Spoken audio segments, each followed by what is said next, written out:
एक कथा सुनाते हैं। एक समय एक व्यक्ति का एक बेटा हुआ, एक पुत्र का जन्म हुआ, उसकी मां की मृत्यु होगी।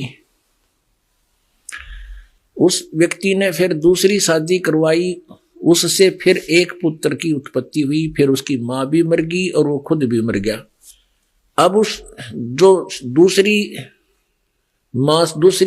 स्त्री से जो पुत्र हुआ था और पहली स्त्री से जो पुत्र हुआ था, उन दोनों की एज में 10, 12, 15 साल वर्ष का अंतर था। तो बड़े वाले का ब्याह हो गया, छोटे वाले का ब्याह शादी हुई नहीं थी, पिता की मृत्यु होगी और मां भी मर गई। तो कुछ दिनों के बाद क्या हुआ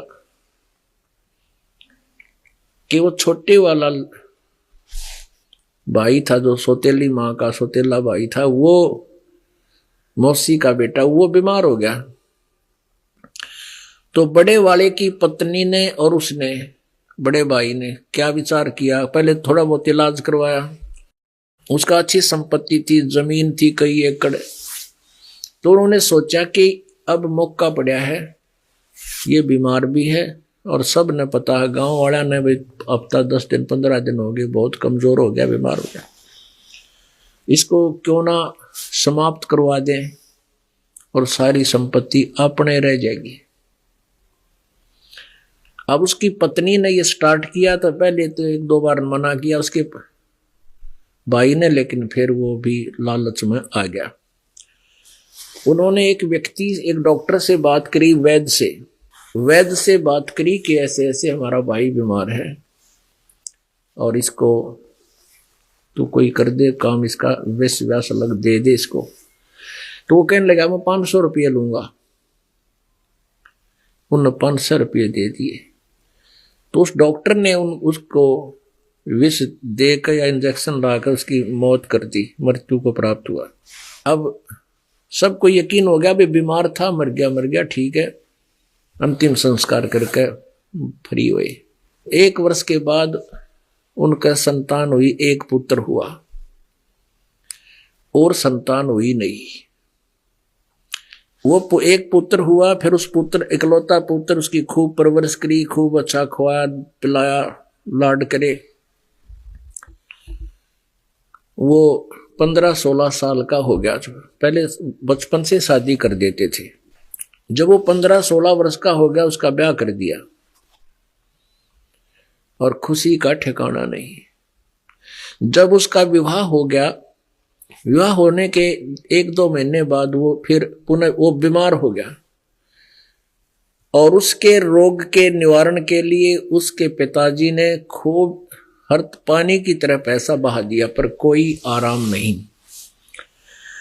कहने का भाव यह है कि बहुत सी संपत्ति भी गिरवी रख दी और अंत समय में वो कति चारपाई पकड़ गया, अस्थि पिंजर शेष नजर आ रहा था।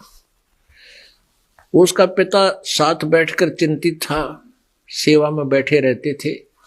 अचानक वो लड़का बोला, 2-3 दिन से अनबोल भी था वो, एकदम बोला और कहने लगा, भाई साहब बात सुन ले, मेरी लकड़ी और कफन तैयार कर ले।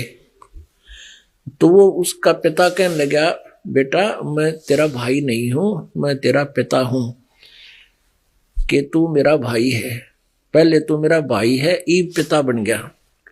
तो उसको बताया कि भी ऐसे ऐसे तूने मेरे साथ धोखा किया, दगा की थी, अब मैंने अपना टिट फॉर टैट पूरा कर लिया, जितनी संपत्ति मेरे हिस्से में थी वह तेरी बिक ली, और मैं तेरा भाई हूं जो जिसको तूने जहर दिवा कर मारा था, जहर विष दिलाकर मरवाया था।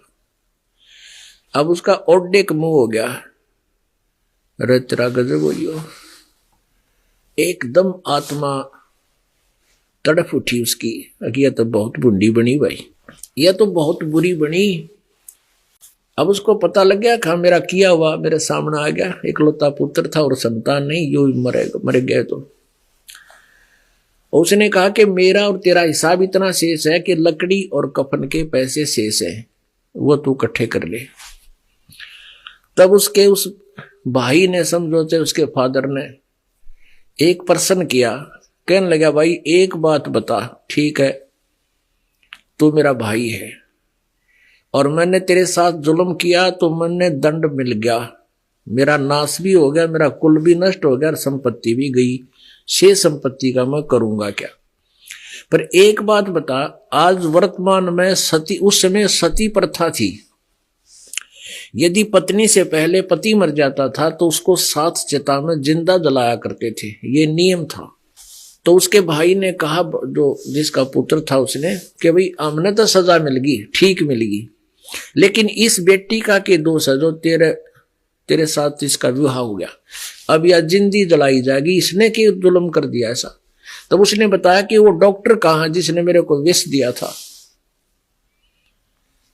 उसने कहा कि तेरी मृत्यु के बाद 2-3 वर्ष बाद वो मर गया था, ये वाय है, ये वही डॉक्टर है जो आज इसने सजा मिलेगी, जिंदा फूंका जाएगा। एक लेवा एक देवा दूतम, कोई किसी का पिता नहीं पूतम, ये ऋण संबंध जुड़ा एक ठाठा, अंत में सब 12 बाटा। अंत में सब 12 बाटा, अपने कर्मानुसार कोई कहीं जाएगा कोई कहीं जाएगा।